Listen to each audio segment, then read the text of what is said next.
Hello and welcome to another edition of The Tigers Down Under. I'm your host, as always, Alex, and with me tonight I have Dan. How are you, Dan? Good, how are you? Very good. And we didn't have an episode last week for a couple of different scheduling issues, but it was able to put to the test the theory that the podcast has become somewhat cursed this year. And sadly, the theory sort of held true given the fact that we experienced two pretty good results over the last week, with a 2-1 win over Millwall at home, followed by a 2-0 win over Birmingham at home. So I don't know what that bodes for the future of the podcast, but if we start with the Millwall game, and it was great to sort of bounce back from a really poor performance against Brentford over the weekend, um, with a relatively comfortable game, I guess I would say, against Millwall. Could have been a bit more comprehensive, I suppose, but Pugh getting his first goal for the club in ultimately getting the winner, and Henriksen or Bowen, depending on who you listen to, with the opener as well. It was a good performance from the boys.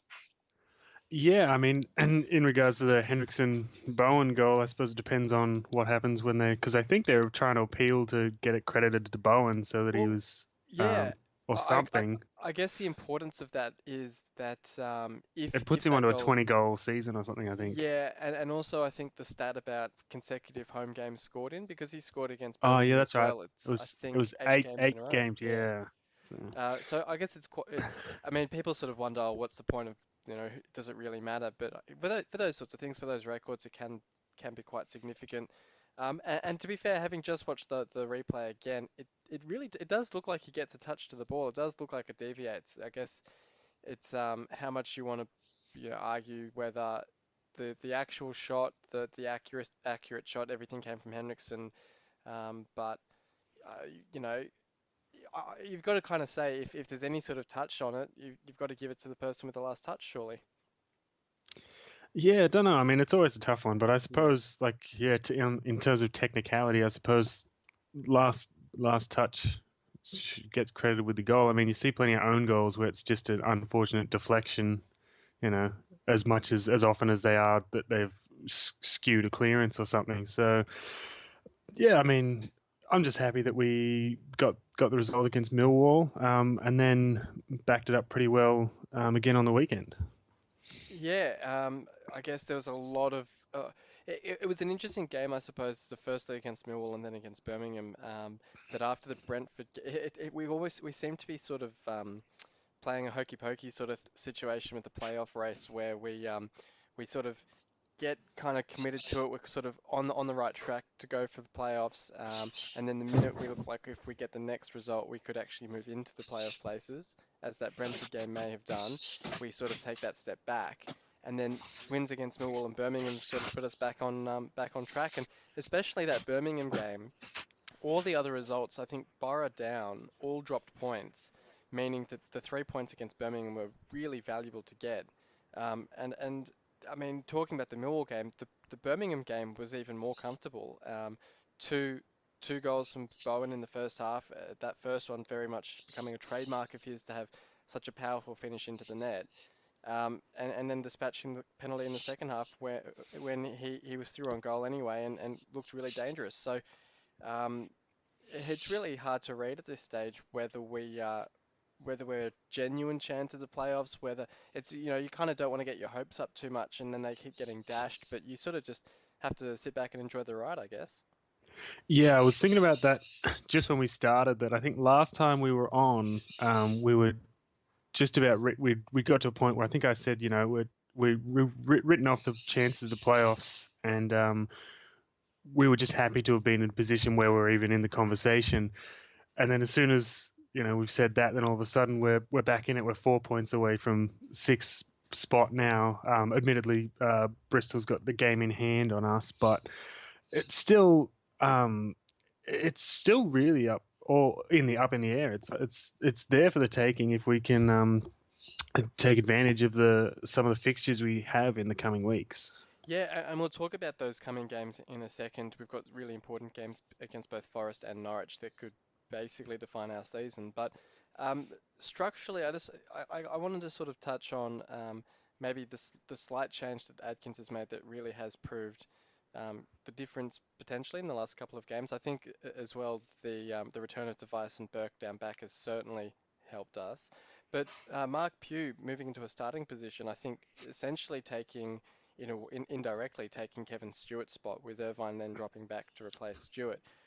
I really like it. I think Irvine, as much as I quite like him going forward and as an attacking threat, I think he's better served in that deeper role, where you've almost got a rotating midfield trio of Henriksen, Irvine, and Pugh, where they can all play that attacking role. Pugh maybe not so much on the defensive side of things, but Pugh just seems to be a really strong creative force to have in that central spot where he can really help unlock teams.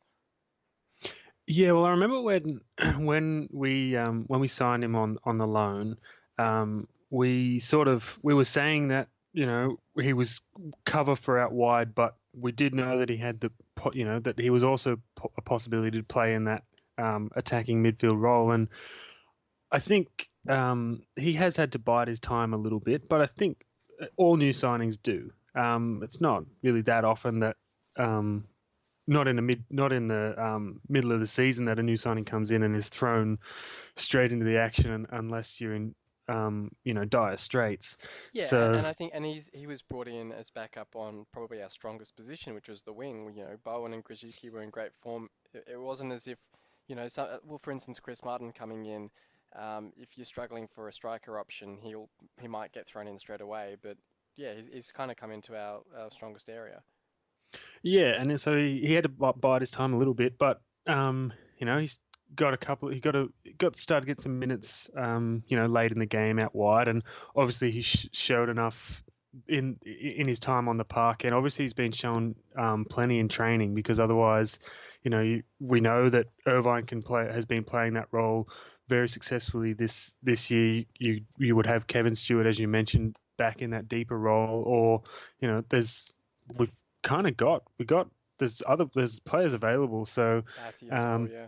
yeah, Batty, another one I couldn't think of, but And Evandro who could start which in that more attacking role, yeah. yeah, which is like wild to think. Like even you look at the beginning of the season, we were saying how wild it was that Batty was there as, and he was a lock on that position, and then all of a Yeah. sudden we've flipped it all around again, and he's nowhere even near the field anymore. But I think no, it's been good, and he's played really well the last couple of games. Those two starts, he's been very influential. So, I hope that he stays fit for the rest of the season. And like he's got plenty of experience. He's a very experienced player, and he wouldn't have been able to, play at a high level for so long if he wasn't quality. So it's good just to see some of those signings able to show that quality for us. And I guess taking a broader view, looking a bit more long term, there's been a lot of talk in the media the last week or so about Adkins potentially getting a new deal. Would you want to see Pugh offered a permanent contract for next season as well? And I mean, we saw the club trigger a 1 year extension for Henriksen's contract before the Birmingham game. Hopefully, the club is starting to make a few moves to lock players and personnel down for next season. Yeah, I mean, they've got to start. Like surely, I mean they have started. They've got Henriksen, but it sort of seems like the same sort of story. It all seems very slow moving on the fronts that like we would expect it. Like you would think at like Adkins. I was reading the other day. Like yes, I think he's lost more games as manager for us than he has actually won games. But when you look at the broad picture of where he picked us up last year, he got us. We escaped relegation last season, and this season to be where we are now, that's a remarkable, 12 18 months in charge sort of thing. So It's quite a funny one because I think when Assem was on the radio with Burnsy, he made some comment about how Nigel had sort of exceeded his expectations, which, sort of deconstructing that statement to sort of suggest that bringing this manager in, your expectations weren't to have him challenging the playoffs. Sort of says where they saw the club, first of all. But then, yeah, as you say, I mean, he's exceeding expectations. He's doing a better job than the club thought he could do, and yet they're still dragging their feet on giving him a contract. Is quite a bizarre one. And as you say, the position that he took over the club in, let alone the position the club was in at the start of this season, where a lot of people had us as certainties to go down, to instead be talking about challenging for promotion players, any other club would be locking the manager down for the next couple of years, absolutely. And I think that's the concerning thing because it's the deadline's not far away. I think even for Adkins himself, if we don't extend his contract soon, then I think he's free to be approached by rival Right. clubs. Yeah. Then I'm not. Just read something recently about it. It's not. I don't think he doesn't have to wait and don't think until the end of the season Okay. to be approached. So and that like we then open ourselves up to another thing where you're going like, are we going to wait too late to come to the table? You know, it's a negotiation process. We can't. I don't know why they want to leave all these things to the last minute all the time. But in terms of personnel, like Pugh, I would absolutely offer him a deal. But it just is going to come down to like they.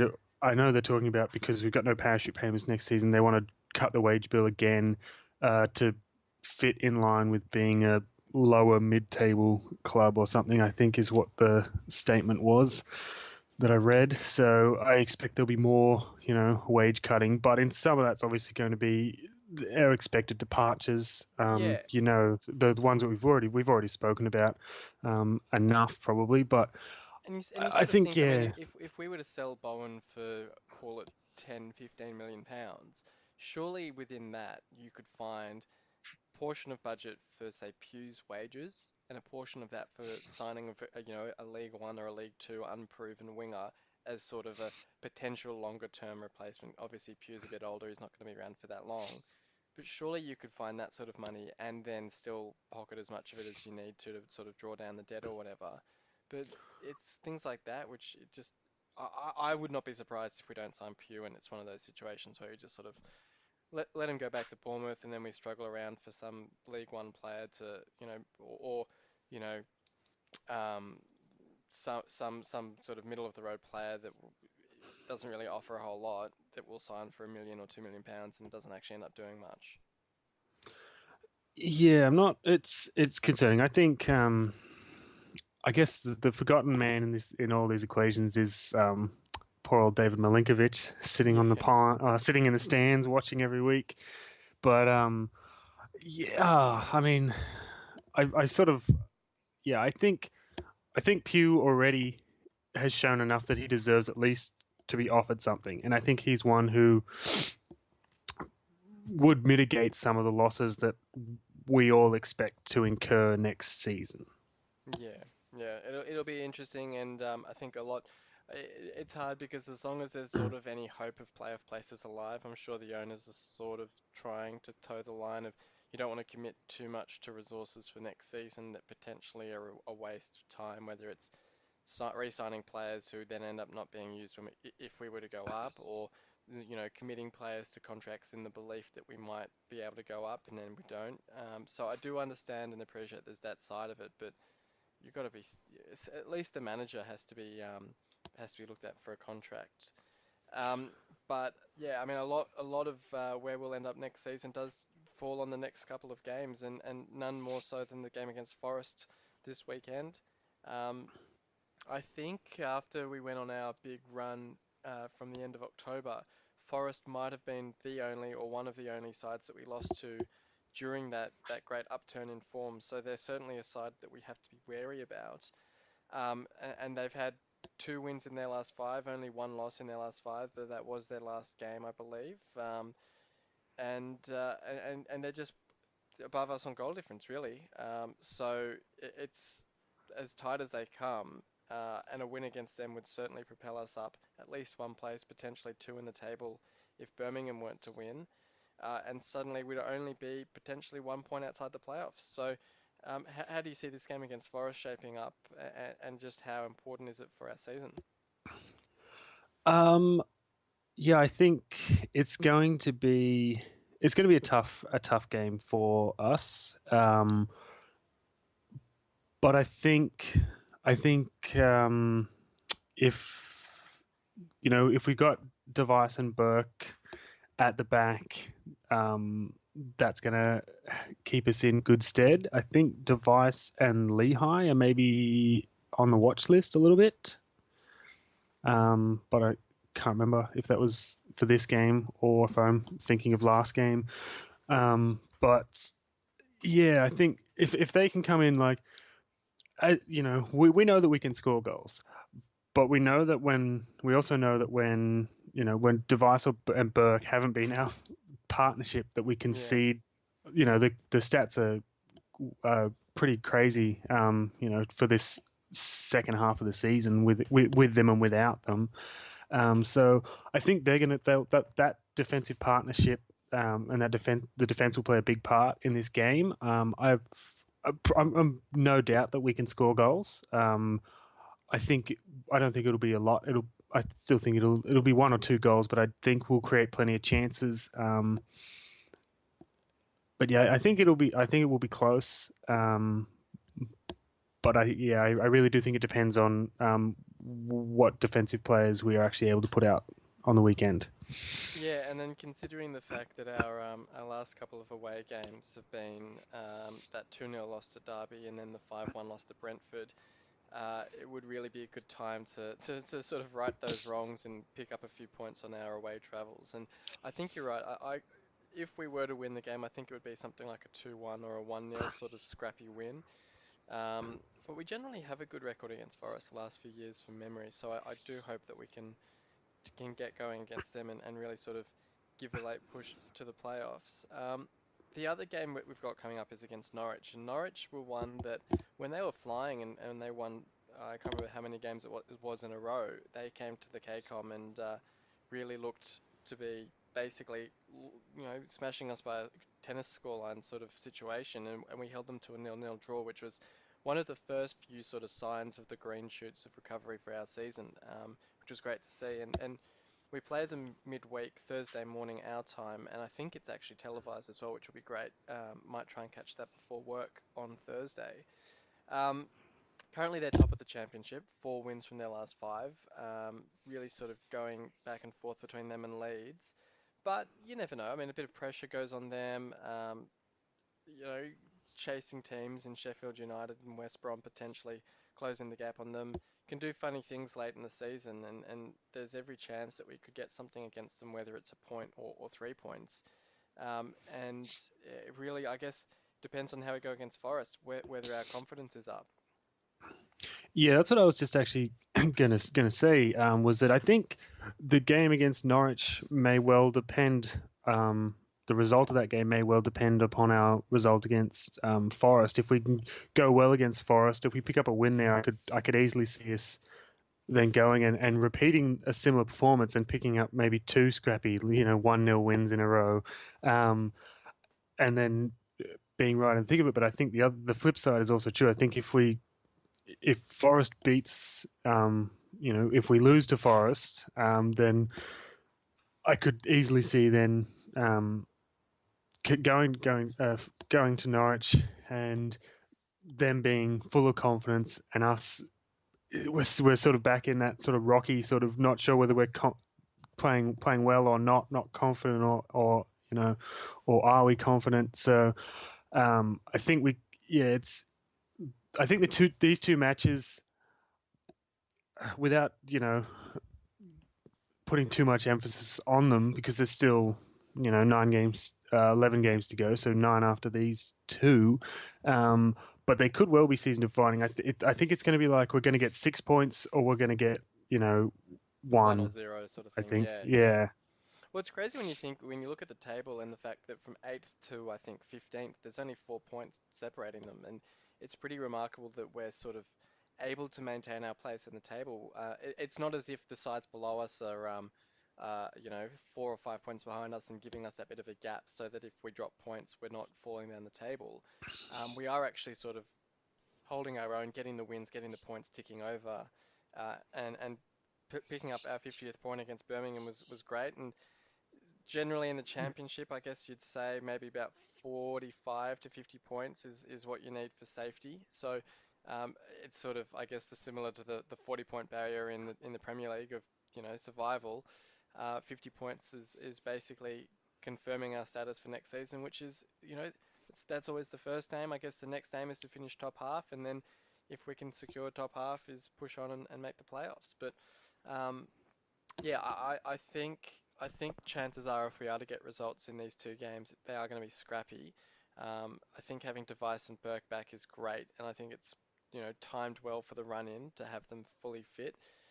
it is sort of one of those if only situations where if the device hadn't gone off against Villa, maybe we would have won that game and maybe would be in a whole lot better position. But you have to play the cards that you're dealt, I guess, and just be happy that we've got them back for now. I think they're huge cogs in our season, and it's great to see. And as new signings as well, young, exciting players. Hopefully, this is another sort of situation where you would hope that the club would be talking about extending their contracts already.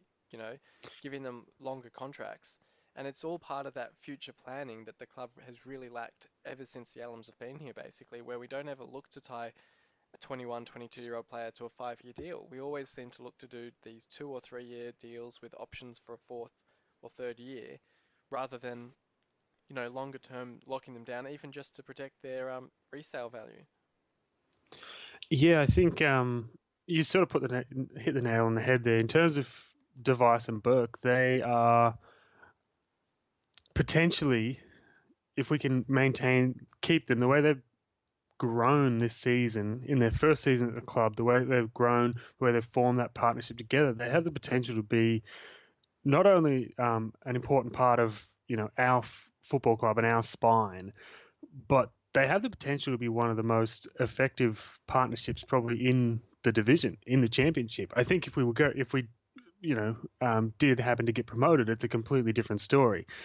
But in the championship, I think at this stage of their career, being as you, like 22 and 23 or 23 and 24 or something, that they're playing outstanding. Yeah, And and and to and have when we sort of talk about what turned our season around, it was really them both finding their form, because from that point we've really locked down the amount of goals that we've been conceding, and we've looked a whole lot better defensively. yeah, and I think we kind of maybe we look back a little bit and we have to thank Villa for recalling Elphick. Yeah, Um, whatever impact he had while he was there, I think it's his departure probably had the greatest impact in a sense. Like he left, and those two boys obviously said, "Okay, we've got to step in. We've got to fill this void now. We've got to step into these shoes." And they've really just done it with aplomb. Like yeah, for the most part, they've been outstanding since Elphick left, and even before that, they were both playing in really well individually. I think Burke was playing out of position for most of the first half of that season, out on the right back a lot. I think so. yeah, yeah, Yeah, I think, but you are right when you say these are players that we need to be tying down long term. Those guys like Dan Batty, just yeah, I just don't know whether they will, or whether we know they're trying to sell with the cynical quotation marks around yeah. it. But I don't know. They've always got an eye on something in the future that they're waiting on that to sort out before they sort out what's in front of them now. If that makes sense, it's really strange. Yeah. It frustrates me, and I'm sure it frustrates you and many others. And I think this off season's going to be the most interesting since we've been under the Allams ownership, because this is for the first time going into a new season where we won't have Premier League revenue backing up the club or propping up the club. Where before now, I think they've always had that as something that they could draw down on, and something that would sort of be attractive to them for owning the club. But as of now, there's no more Premier League money coming in. Arguably, you could say, well, they might wait for the Bowen and Krishiki money to come in when those players get sold. But then you have to think, well, after those players get sold, yeah, unless they kind of uncover another gem, if Device suddenly an offer comes in for Device for 15 million or whatever, you're not really expecting a whole lot more money to come out of the club. They've kind of let it dry, so to speak, and so you have to think they would have to seriously start looking at selling the club, if not over this summer, at some point next season, and it's going to be very interesting to see how that pans out. Yeah, it's long overdue. That's all I want to want to say. Absolutely. Well, just before you go, I don't know if we essentially got score predictions, but I guess for the Norwich and Forest games, are you backing us to get the wins, or what's your sort of overall feeling? Um, I'm going to say I'm going to go for 4 points. I'm going to go for a tight win over Forest and then a low-scoring draw against Norwich. I'm inclined to agree. I might, yeah, 2-1 win over Forest, I reckon, and maybe a 1-1 draw with Norwich. I agree with you on that one. So thank you for joining me tonight, Dan, Not a problem. and thank you everyone for listening in. Until next time, come on, City. You've been listening to the official Hull City Australia podcast. For more discussion, join us on Facebook in the Hull City AFC Australian Supporters Group, or follow us on Twitter at Hull City AFC Oz. The music was created by Amber and Black. This is on fire. We're going higher and higher. There's no turning back 'cause you're